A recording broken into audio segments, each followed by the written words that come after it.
The 2025 NFL Draft has commenced, and there was some madness in this draft class. Players falling down the board that shocked me. Players that I expected to be day two, first round picks even, that ended up slipping down the board. So today we're just going to be looking at the 10 biggest steals of the 2025 NFL Draft. There are many, many more that ultimately didn't end up making the list. I think that Chris Paul going to the Rams is the one guy that missed this that I think very well could have been on this. But we're going to be looking at 10 guys that I just couldn't believe were on the board where they were. Leave a like, subscribe if you are new. Let's go ahead and kick this off.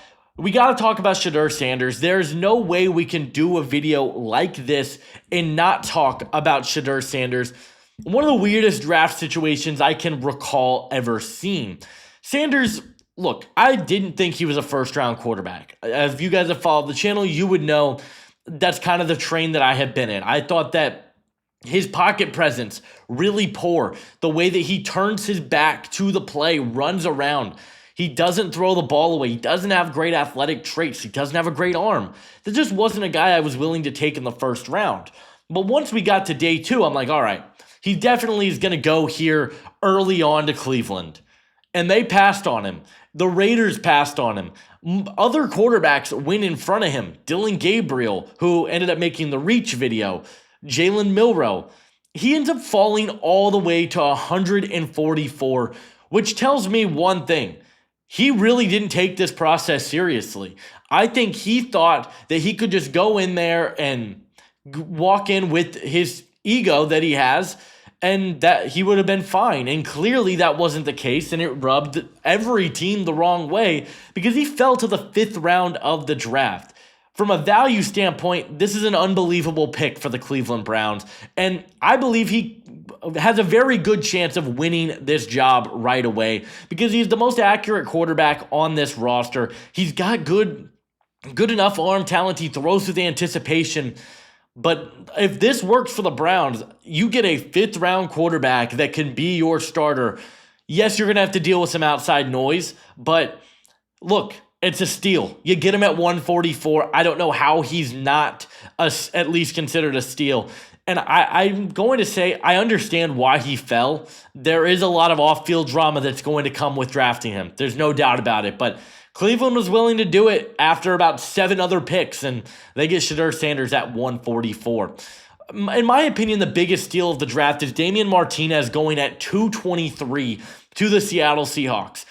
Unbelievable value for Seattle. They have been rumored to be looking to move one of Kenneth Walker or Zach Charbonnet. We'll see if that ends up happening. Martinez, to me, my comparison for him is a baby Marshawn Lynch. I have been on the record for a long time saying that he reminds me of Marshawn Lynch in terms of the power in which he runs with, his ability to run with speed. He ran a 4.51 at 5'11", 226. He's explosive, and this is a guy that had averaged 4.46 yards after contact per attempt, was my number 9 running back in the class. When Taj Brooks went ahead of him, I just didn't understand some of the guys that went ahead of him. I think he is one of the best pure runners in the draft class.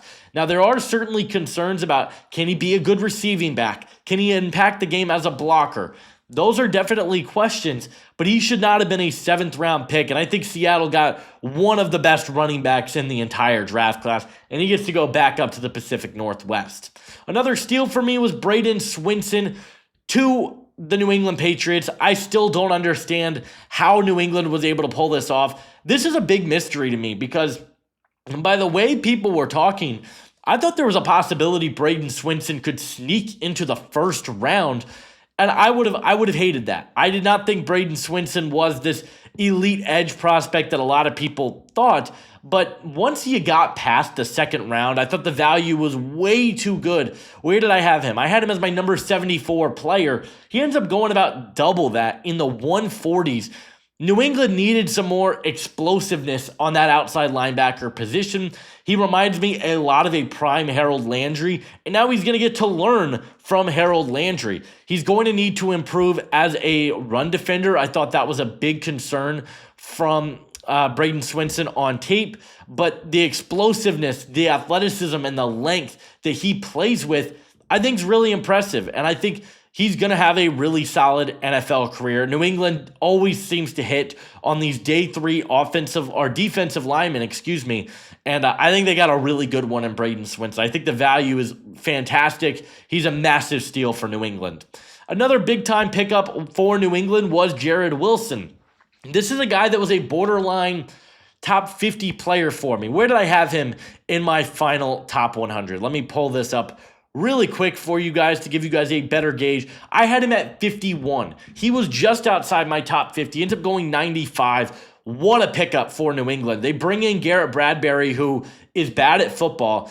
I think Jared Wilson is going to win the starting job here because he is still, I get that he is inexperienced. He only started 1 season at Georgia, but his athleticism and his ability to move in the run game is phenomenal. He's 6'3", 310, and he ran a 4.84 40. He is going to have issues against power. He's not the strongest guy in the world. He's going to need to improve some of his footwork, but it's a guy who only allowed 6 pressures last season in the SEC. He is an unbelievable athlete. He's got all the tools in the world that you could want, and I think he is going to end up being one of the better centers in the NFL. New England gets him at the back half of the 3rd round, and I thought he was a guy that could have gone top 50. Like I said, 51st on my big board. Really, really great value from the New England Patriots here to get Jared Wilson. Another guy that I thought was a massive steal was Will Johnson. He was a top 5 player in the class for me. I had him as my number 4 overall prospect. The reason he fell is because of the injury. There was a knee injury that he suffered this season for Michigan, and he fell down the board. I'm not going to act like I'm in the medical room and I know all the details of his injury because I don't. But I know that the tape said that this is a guy that should go in the 1st round. He should go in the top 15. I wanted my Colts to take him at 14. Every team passed on him, and he ends up going at 47 to Arizona, which might be the best possible landing spot for him anyways, because they like to play a lot of zone coverage, and that's where Will Johnson's going to thrive. He's not this elite athlete, but he's got phenomenal ball skills, hip fluidity, closing speed, and his instincts are next level. I think he is going to be one of the best players in this draft class. Like I said, he was my number 4 overall prospect. Arizona had an unbelievable draft, in my opinion, and it's because they pulled off a move like this to go get Will Johnson. This is an A-plus pick. Even if they would have taken him at 16, it would have been a steal. They get an unbelievable player at 47. Same deal with the Ravens. You get Mike Green. Again, he's got off-the-field issues, stories of sexual misconduct dating back to his time at Virginia.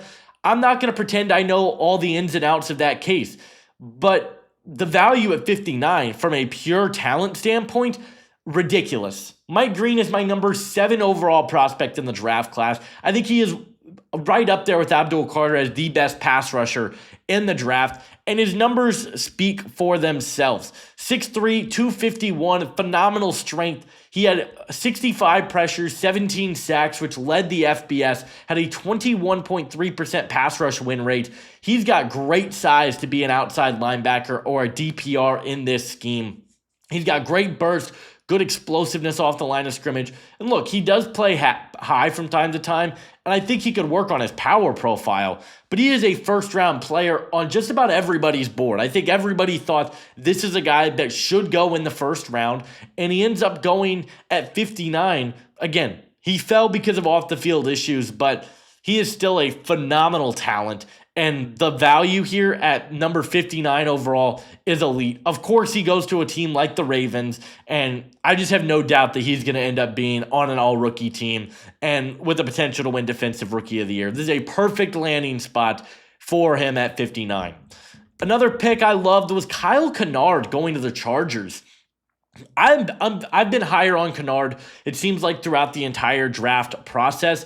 I have him currently as my number 13 edge rusher in the class. He was a guy that I had a 2nd to a 3rd round grade on. He ends up falling to the middle of the 4th round, mainly because of his athleticism. Ran a 4.73. He's 23 years old. He's an older prospect. He's not a great athlete, but his pass rush tool belt is phenomenal. He has swims, spins. He can win with power. He can win with just his array of different swipes that he has. This is a guy that was uber productive. He had 10 sacks in the season for South Carolina. 39 pressures this season.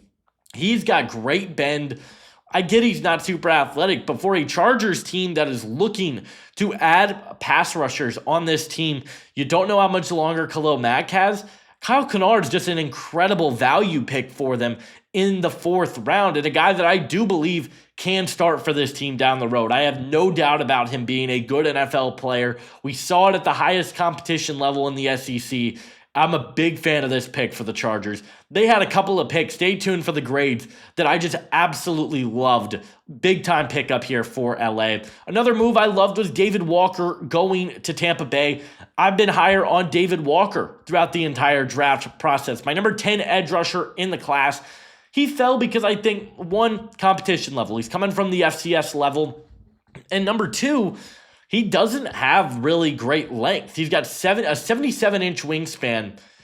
It's not a great wingspan for an edge rusher, but the explosiveness and power that this guy plays with, it's really fun to watch. And for a team like Todd Bowles that wants to blitz, they are going to find ways to utilize David Walker. He is an awesome downhill presence. I think he's a perfect fit for this scheme. A guy that I would have taken in the 2nd round, truthfully. I had him a true 2nd round grade on David Walker. I had him as my number 63 overall player. He is such a fun watch and a guy that I just love his fit for this scheme. I love the way that he gets after the passer with his swipes and spins. He's just a really fun player, and I think the value at 121 is a massive steal for Tampa. Another steal for me was Jaylen Royals going to Kansas City. How do we let this happen? This is why the good teams stay good. Everybody knew Jaylen Royals was a good wide receiver prospect.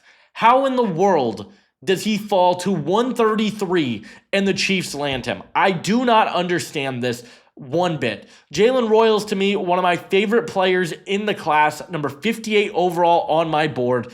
There's just so much to love about him. After the catch, really dynamic. He makes plays happen. He's hard to bring down. 4.4 240. He's explosive. He's got good long speed. He knows how to separate across the middle of the field. You worry about his physicality. He's coming off a foot injury. I get all of that. But he's still way better than some of the other receivers that got taken. I talked about it. How does he get taken after Arian Smith? This is a guy that's had reliable hands. He's been very productive throughout his time at Utah State. This pick made no sense to me, and Kansas City gets a top 10 receiver in the class in the 4th round because the NFL just continues to let these guys fall.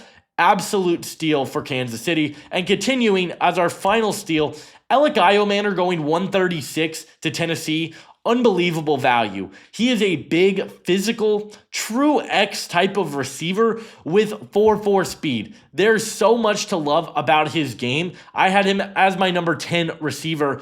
Ran a 4.44. He has 10-inch hands, 6'1", 206. Really productive for Stanford throughout his time there. He's not as physical as I'd want him to be. Has had some drops, and his route tree is a little bit up and down, but he's a very good player. There's no doubt about that. And for Tennessee, they've completely overhauled this offense, getting Gunnar Helm, getting Kamire Dike, who was a big my guy in this class, getting Alec Imanor, obviously Cam Ward. This is the way to help support a young rookie quarterback. I love what Tennessee did, and Imanor, one of the big steals of the draft. I'd love to hear from you guys, though. Who do you think was the biggest steal of the 2025 NFL draft? Leave a like on this video, subscribe if you are new, and I'll see you guys in the next one. Adios.